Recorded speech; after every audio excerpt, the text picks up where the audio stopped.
এই বছৰৰ পৰা মেট্ৰিক পৰীক্ষাৰ্থীসকলক আমি প্ৰতি মাহত 300 টকাকৈ বেংকৰ একাউণ্টত দিয়া আৰম্ভ কৰিছো।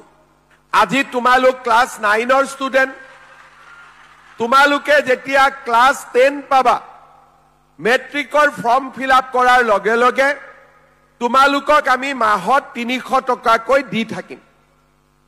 তাৰ পিছত মেট্ৰিক পৰীক্ষা আহিলে মেট্ৰিক পৰীক্ষাৰ ফৰ্ম ফিল আপতো আমি পইচা দিব নালাগে, টকা পইচা দিব নালাগে, চৰকাৰে বিনামূলীয়াকৈ ফৰ্ম ফিল আপৰ ব্যৱস্থা কৰি দিব। তাৰ পিছত আমি মেট্ৰিক পাছ কৰিম, কলেজত নামভৰ্তি কৰিবলৈ 10,000 12,000 টকা লাগে। এই নামভৰ্তি কৰাৰ টকাটো চৰকাৰে দিব, যাতে আমি বিনামূলীয়াকৈ নামভৰ্তি কৰিব পাৰোঁ। আমি যেতিয়া হায়াৰ ছেকেণ্ডাৰীত গৈ পাম, এতিয়ালৈকে মই ল'ৰাৰ কথা কম লাহেকৈ, এতিয়ালৈকে হায়াৰ ছেকেণ্ডাৰীত 11-12 গৈ পোৱাৰ লগে লগে আমি ছোৱালীসকলক প্ৰত্যেক মাহত, বছৰত নহয়, প্ৰত্যেক মাহত আমি 1,000কৈ টকা দিওঁ, যাতে স্কুলত যাব পাৰে, কিতাপ কিনিব পাৰে। আৰু এই ছোৱালীজনীয়ে যেতিয়া ডিগ্ৰীত পঢ়িব,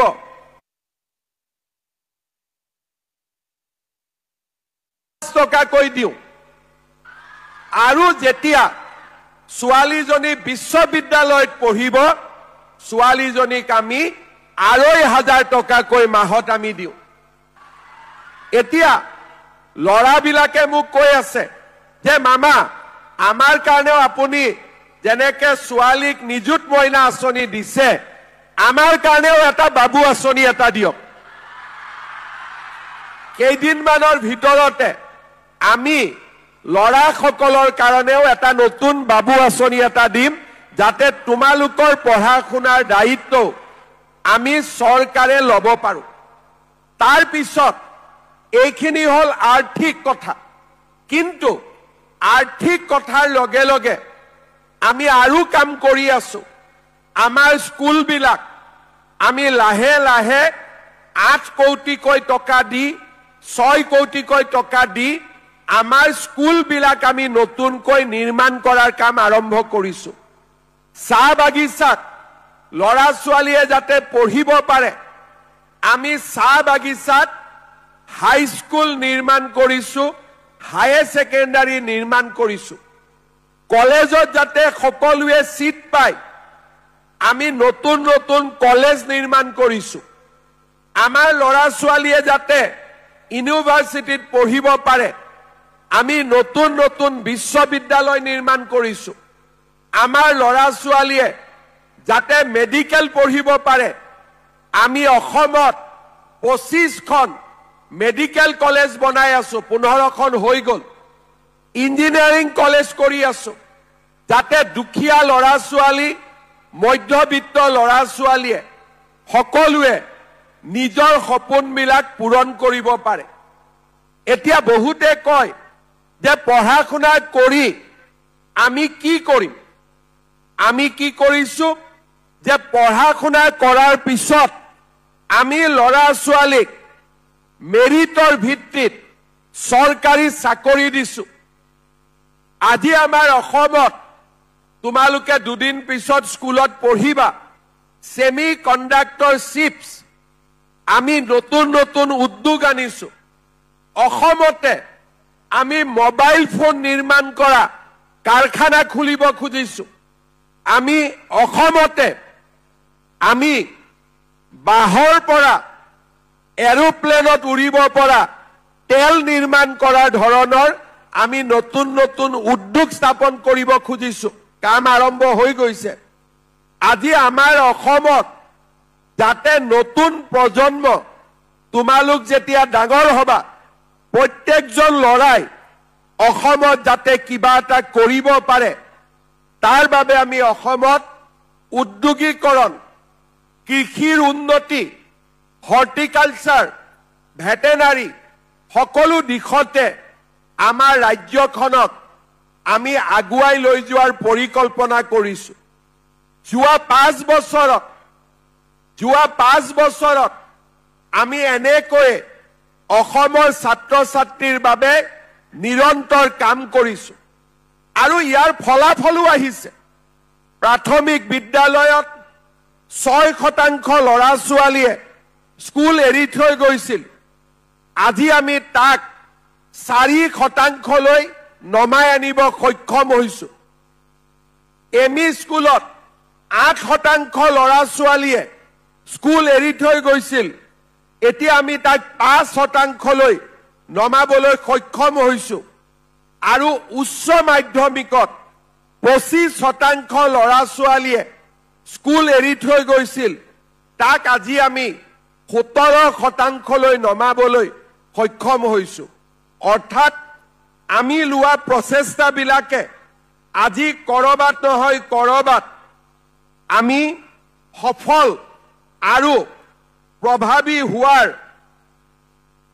প্ৰমাণ আমি লাহে লাহে দেখা পাইছো।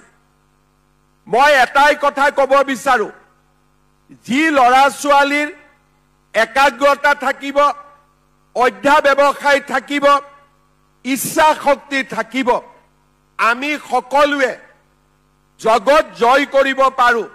আমি নিজক এজন সুস্থ মানুহ বুলি, আমি এজন শক্তিশালী মানৱ সম্পদ হিচাপে নিজক আমি প্ৰতিষ্ঠা কৰিব পাৰো। মই কেইটামান উদাহৰণ দিব খুজিছো।